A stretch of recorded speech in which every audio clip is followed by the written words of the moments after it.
Merci d'être au rendez-vous de l'actualité sur Speedline TV. Mesdames et messieurs, bonsoir et bienvenue dans ce journal. Au sommaire, le sélectionneur des Guépards du Bénin était en conférence de presse ce lundi. Guénotro a dévoilé sa liste des joueurs pour les 5e et 6e journées des éliminatoires de la Coupe du Monde de 2026. Le compte rendu dans cette édition. Un groupe d'artistes plasticiens a transformé des dalles en béton abandonnés en véritables œuvres d'art. Dans ce journal, nous vous amènerons à la découverte de ce lieu. Au cœur de l'actualité internationale au Gabon, la Commission nationale d'organisation des élections a validé 4 candidatures sur 23 dossiers constitués pour l'élection présidentielle. Les détails dans un instant.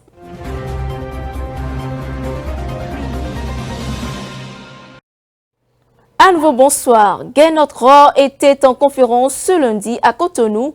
Le sélectionneur des Guépards du Bénin a fait part de sa liste pour les 2 prochains matchs en vue des éliminatoires de la Coupe du Monde qui se dérouleront les 20 et 24 mars prochains. Le point de cette conférence avec Brice Menahi et Gildas Bamerosso. 25 Guépards auront la responsabilité d'aller chercher le plus de points contre le Zimbabwe et l'Afrique du Sud. Pour les 5e et 6e journées des éliminatoires de la Coupe du Monde 2026, Guénotro pourra compter sur la présence de ses 25 joueurs. Donc la liste de Guénotro, 3 gardiens de but, Marcel Dandino, Satuné Alagbe et Serge Obassa, les défenseurs Moïse Adileou, Rodrigue Facino, David Kiki, Rabiou Sankamao, Brandon Agounon, Tamimou, Mohamed Tidjani, Yuan Roche, Rachid Moumini, les milieux Matteo Arlinvi, Doku, Dodo Cécile Almeida, Imran Hassan, Samadou Atidjikou, Mariano Arangbo, Ghislain Aoudo et puis les attaquants Jodel Dossou, Andreas Rontondi, Steve Mounier le capitaine, Junior Olaïton, Candace Fiobé, Steve Warren, Traoré. Donc voilà la liste de Guénotro. Co-leader de ce groupe C avec 7 points aux côtés du Rwanda et de l'Afrique du Sud, le Bénin devra se passer des services d'Olivier Verdon, de Tosin Ayegun et de Cédric Rontondi. Dans la liste, vous avez vu qu'il nous manque Tosin Ayegun, il est blessé encore. C'est toujours la même blessure derrière la cuisse. Donc on est en contact avec lui et son staff parce que c'est assez problématique. Ça fait 4 fois qu'il rechute sur la même blessure. Donc il doit y avoir un problème dans le staff médical. On aurait eu tellement besoin de Tosin dans ce match-là que c'est regrettable. Ensuite, on a toujours Cédric Rontondi qui est encore out pour 2 ou 3 semaines. Donc malgré les soins qu'il suit très sérieusement, il ne sera pas là avec nous.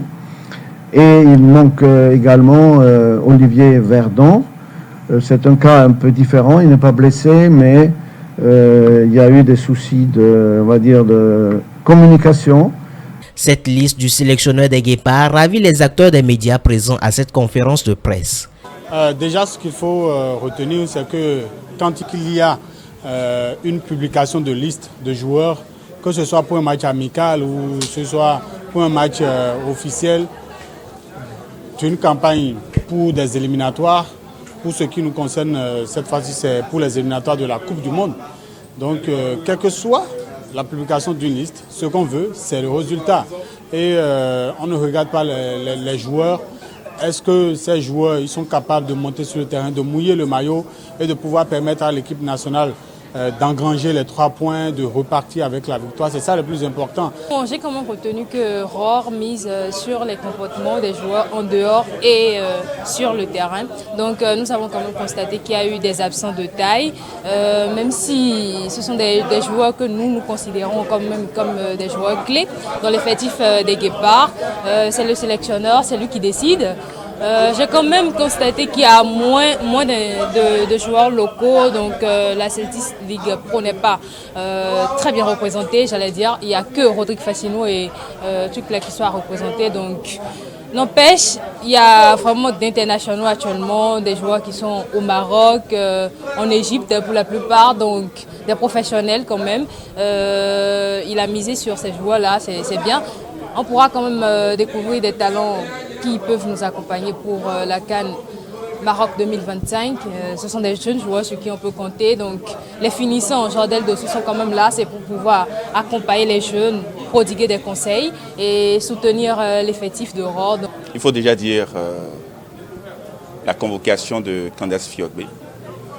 Ensuite, il y a eu cette actualité, puisque moi j'appelle ça actualité. Il a révélé que Verdon n'a pas été honnête par rapport aux raisons qui ont motivé son choix de ne pas venir en sélection. Et donc pour cela, il a été sanctionné. Ensuite, il a évoqué le fait qu'en juin prochain, il y aura un stage au Bénin pour les joueurs afin qu'ils puissent se préparer. Il y aura après un match au Maroc, un match amical.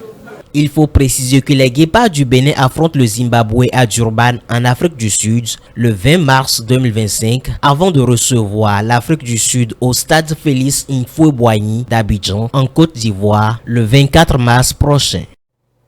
Dans une interview accordée à la chaîne de télévision Speedline TV, le directeur de Météo Bénin a annoncé plusieurs perturbations météorologiques.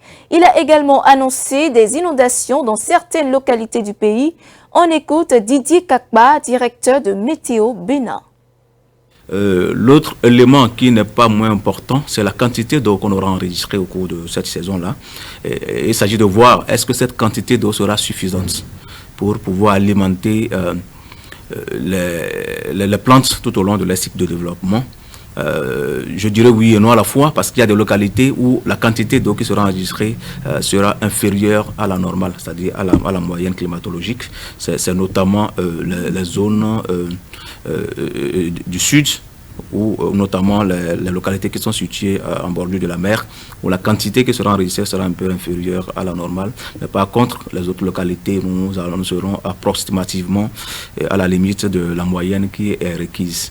Voilà, donc le dernier élément qui n'est pas élaboré par Météo Bénin, mais qui est également important en matière d'agriculture, c'est les écoulements.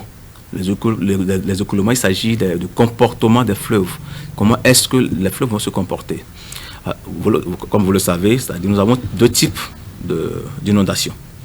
Et les inondations, aujourd'hui, je ne vous apprends rien, c'est devenu chose récurrente, où même si on n'a pas une quantité importante d'eau, nous enregistrons des inondations un peu partout. C'est dû au fait que si les inondations liées à la pluie, qu'on appelle inondations pluviales, ce sont au rendez-vous, les inondations fluviales sont là. Et le Bénin étant sur une pente, lorsqu'il pleut abondamment au nord, les eaux du nord déversent vers le sud et puis ça crée des inondations. Donc ça veut dire que même si la quantité d'eau, puisque nous avons dit que globalement la quantité d'eau sera excédentaire, hein, c'est vrai, on a c'est excédentaire globalement, quand bien même il y a des localités où la quantité ne sera pas excédentaire. Donc déjà ça veut dire que les inondations seront au rendez-vous, notamment dans les localités à haut risque d'inondation. Et la politique du gouvernement aujourd'hui, c'est de faire en sorte que nous enregistrons 0 mort par inondation. Donc il va falloir qu'on sensibilise les populations qui sont installées en bordure des marigots, des mers, où à chaque fois lorsqu'il y a une petite quantité d'eau, les zones sont inondées, qu'ils soient relogés. D'accord. La NPC, qui est l'agence de protection civile, prend déjà les dispositions en aménageant des espaces pour des sites de relogement. Et malheureusement, la population se dit qu'elle est habituée, qu'elles ont vécu là depuis des années, ils savent nager, mais nous sommes dans un contexte de changement climatique où les réalités ne sont plus les mêmes. Donc, on peut savoir nager n'importe comment. Lorsque le niveau de l'eau dépasse déjà la moyenne, vous ferez preuve d'une compétence notoire pour pouvoir faire la natation. Donc je voudrais vraiment interpeller les structures qui sont en charge du suivi et du conseil en ce qui concerne les inondations, à renforcer la sensibilisation et également à demander à la population d'accepter ces populations-là. On connaît ces communes-là, elles sont au nombre de 21 selon les études de la NPC. Je pense qu'elles dépassent les 21 communes déjà, que ces communes-là les maires, les responsables au niveau de ces différentes communes prennent les responsabilités et sensibiliser la population afin que nous n'enregistrons pas de morts dues aux inondations. En fait, c'est un phénomène, ça nous embête malheureusement, ça nous embête sérieusement. Et c'est ce qui amène nos utilisateurs à dire parfois que nos prévisions ne sont pas fiables. Vous voyez, c'est une réalité. C'est une réalité indéniable parce que lorsque les gens font les travaux, des fois, et quand ils réalisent que la pluie va perturber les travaux, ils sont obligés de dissiper les nuages, de faire dissiper les nuages et de les déplacer. En fait, on ne fait pas disparaître les nuages, mais ils font juste déplacer les nuages dans une autre localité. Donc, la pluie qui devait tomber à Cotonou va tomber peut-être ailleurs. Ce qui fait qu'à des moments donnés, vous allez constater qu'au sein même de la même commune, il pleut quelque part, mais dans d'autres endroits, il ne pleut pas. Donc, je dis que c'est affirmatif, mais toujours est-il qu'ils font des études. C'est-à-dire, ils ne le font pas de façon répétitive, ils font en sorte que cela ne perturbe pas également les producteurs, mais ça dérègle un peu la situation pluviométrique, ce qui embête nos producteurs dans leur activité au quotidien. Je vous l'annonçais dans les titres, des jeunes de la commune de Koma ont fait preuve d'innovation. Un groupe d'artistes plasticiens a transformé des dallos en béton abandonnés en tableaux artistiques dans un espace qui pourra désormais servir de lieu de détente. Allons à la découverte de ce lieu avec Brice Menaï et Innocent Zokman. À Omako, dans la commune de Komé, l'art urbain s'invite là où on ne l'attend pas. Munis de pinceaux et de peinture, ces jeunes transforment ces dallos en béton abandonnés en tableaux artistiques. Le lieu que vous êtes en train de voir, c'est un lieu sur lequel ils ont délaissé des caniveaux. Les caniveaux utilisés ont été délaissés et ils sont dans la brousse. Et donc, quand nous avons vu, quand quelques éléments de l'équipe ont vu, on s'est dit qu'il serait très intéressant de venir redonner une autre vie à ces caniveaux qui paraissent peut-être être oubliés. Pour donner vie un peu à cet endroit, pour donner un coup de souffle pour les passagers, les voyageurs, pour qu'ils s'arrêtent un peu et visiter cette zone pour changer un peu leur air. Au-delà de l'esthétique, ces œuvres portent des messages forts. Cette initiative de ces artistes suscite l'intérêt des riverains qui lisent en ces coups de peinture des messages. Déjà, nous avons passé des messages de motivation, de paix, d'amour, de joie. Et la jeunesse ainsi que la population de Komé, déjà, une fois sur place, peuvent apprendre et peuvent découvrir ce que c'est que l'art. Il y a par exemple un jeune garçon qui a gardé un cœur à main. C'est juste pour matérialiser le partage de l'amour. Voilà, il faut donner de l'amour à son prochain. J'ai vu que c'est un bon endroit. La façon dont ils ont modernisé le lieu là, ça m'a beaucoup plu. La première fois que je l'ai vu, quoi. Sinon, c'est de bon art. Et je souhaiterais qu'on fasse de ce lieu un bon lieu, le rendre propre et puis faire des vidéos ici, donner de la valeur au lieu, quoi. Ce que j'ai vu ici, c'est impeccable. Ça dit bon dépassé. C'est joli à voir. Nous voulons utiliser ça comme une place publique. Ça dit une place dont nous pouvons venir, rester, faire des photos, faire des vidéos. Le projet des jeunes de Komé est un exemple palpable de la manière dont l'art de rue, encore appelé street art, peut transformer les espaces délaissés en des lieux plus vivants. Dans le reste de l'actualité, le 28 février dernier, Volodymyr Zelensky a rencontré Donald Trump, une rencontre de négociation pour le retour de la paix entre l'Ukraine et la Russie.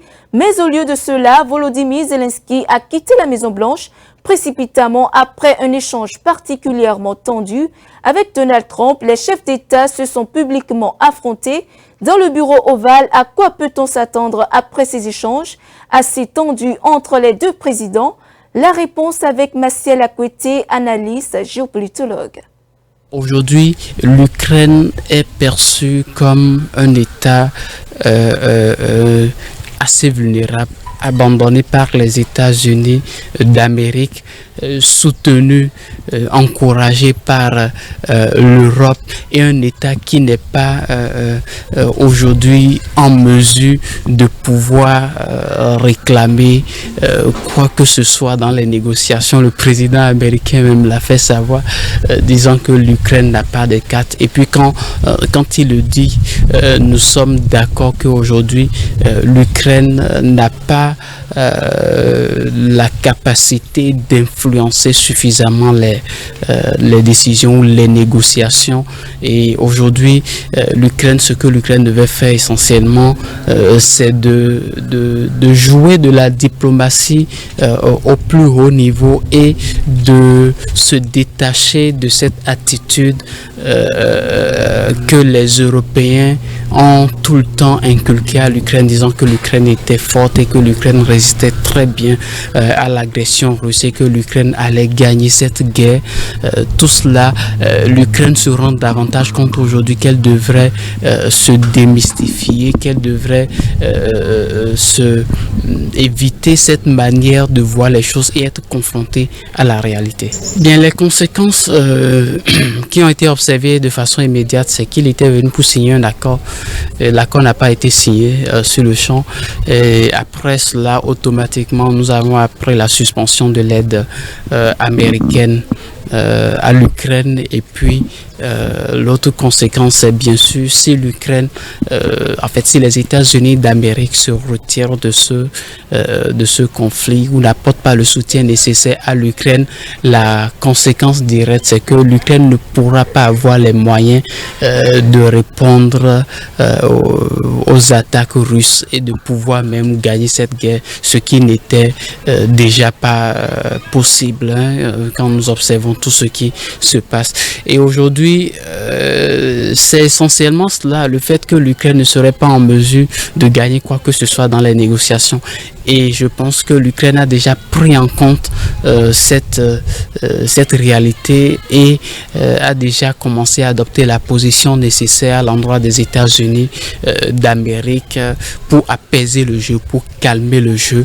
Et une fois que le jeu est calmé, je pense que les négociations peuvent se poursuivre et que les conséquences ne seront pas assez dramatiques pour l'Ukraine comme cela l'est déjà, parce que la négociation aujourd'hui, ça se passe entre Trump et Vladimir Poutine, et non plus les Ukrainiens ne sont plus tellement invités, les Européens non plus, et cela ne va pas changer fondamentalement quoi qu'on dise, et c'est essentiellement ce que nous pouvons évoquer comme conséquence pour l'Ukraine aujourd'hui.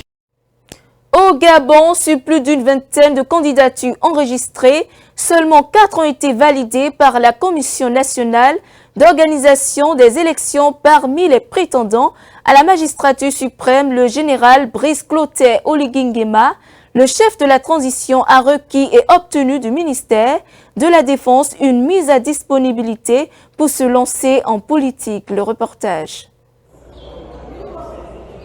À un peu plus d'un mois de l'élection présidentielle du 12 avril au Gabon, 4 candidats ont déjà composté leur billet pour cette échéance. La liste publiée dimanche par le ministre gabonais de l'Intérieur comprend entre autres Brice Oligui Nguema, le tombeur d'Ali Bongo, et l'actuel président de la transition dans le pays. Alain-Claude Bilibizé, le dernier chef de gouvernement de Bongo, Stéphane Germain Ioki et Joseph Essingone vont aussi briguer les suffrages des Gabonais. Alors que 19 autres personnes ayant fait acte de candidature ont été recalées pour des raisons administratives, ces candidats entretiennent encore un espoir. Ils peuvent saisir la Cour constitutionnelle pour contester le rejet de leur dossier. Le 12 avril, le Gabon doit élire son président. Une élection sans la candidature d'un Bongo, une première depuis plus d'un demi-siècle.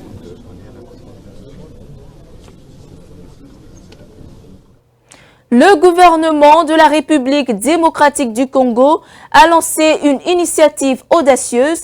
Il offre une récompense de 5 millions de dollars pour toute personne fournissant des informations menant à l'arrestation de 3 figures clés du groupe armé M23. Corneille Nangaa, ancien chef de la commission électorale et actuel leader de l'Alliance du fleuve Congo, figure en tête de la liste. Le commandant militaire du M23 Sultani Makenga et le dirigeant politique Bertrand Bissiwa sont également visés par cette prime. Suivant. Le gouvernement de la République démocratique du Congo a lancé une récompense de 5 millions de dollars pour toute personne fournissant des informations permettant l'arrestation de 3 dirigeants du groupe armé M23. La prime vise Corneille Nangaa, ancien chef de la commission électorale et actuel chef de l'Alliance du fleuve Congo, une alliance qui comprend le M23. Ce dernier a souvent pris la parole en public lors de rassemblements dans des villes contrôlées par les rebelles. Le commandant militaire du M23 Sultani Makenga et le dirigeant politique Bertrand Bissiwa sont également cités dans la récompense. Ces dirigeants du M23 ont récemment pris le contrôle de Goma et Bukavu dans l'est du pays. Corneille Nangaa, Bertrand Bissiwa et Sultani Makenga ont été condamnés à mort par contumace en août 2024. Une prime de 4 millions de dollars est également offerte pour l'arrestation de leurs complices et d'autres individus recherchés. Soutenu par 4000 soldats rwandais selon des experts de l'ONU, le M23 a pris les armes fin 2021 contre le gouvernement congolais. Ce groupe armé contrôle les villes de Goma et Bukavu dans les provinces du Nord et Sud Kivu depuis fin janvier.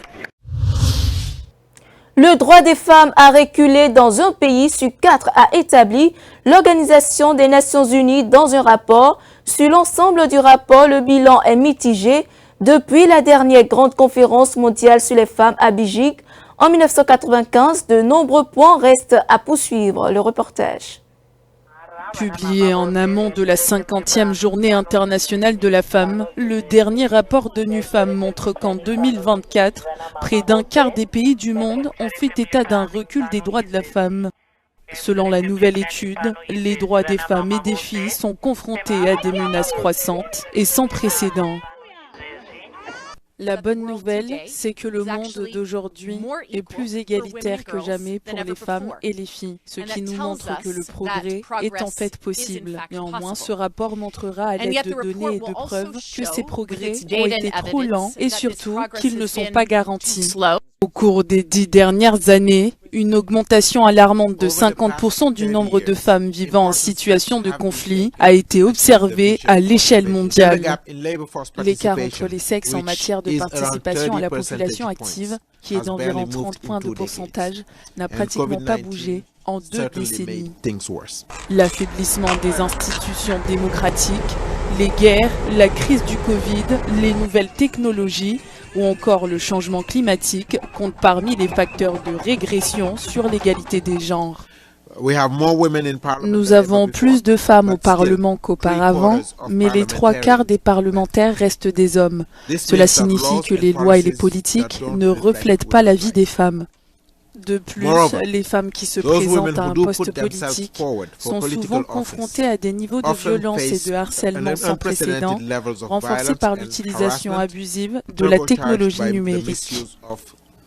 En dépit des progrès notables, seuls 87 pays ont déjà été dirigés par une femme et une femme est tuée toutes les 10 minutes par un partenaire ou un membre de sa propre famille.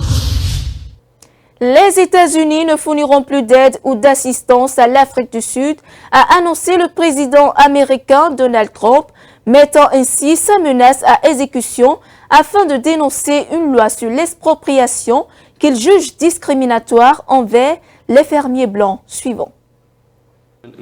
Les États-Unis cessent tout financement fédéral en faveur de l'Afrique du Sud, a déclaré ce vendredi le président américain Donald Trump. Le décret présidentiel visant à stopper l'aide affirme que les Sud-Africains blancs sont injustement discriminés et ordonne la fin de l'aide étrangère. Trump dénonce en particulier la confiscation discriminatoire de terres permise par une loi sud-africaine sur l'expropriation. En raison, selon Trump, du traitement horrible imposé par le gouvernement sud-africain, le président américain a annoncé ce vendredi la facilitation de l'accès à la citoyenneté américaine pour tout fermier sud-africain qui souhaiterait immigrer aux États-Unis. En 2024, les engagements d'aide étrangère américaine envers l'Afrique du Sud s'élevaient à 323 millions de dollars. C'est ainsi que se referme ce journal. Merci de l'avoir suivi. Suivez-nous en continu sur speedlinetv.bj/live et sur nos différents canaux digitaux Facebook et YouTube.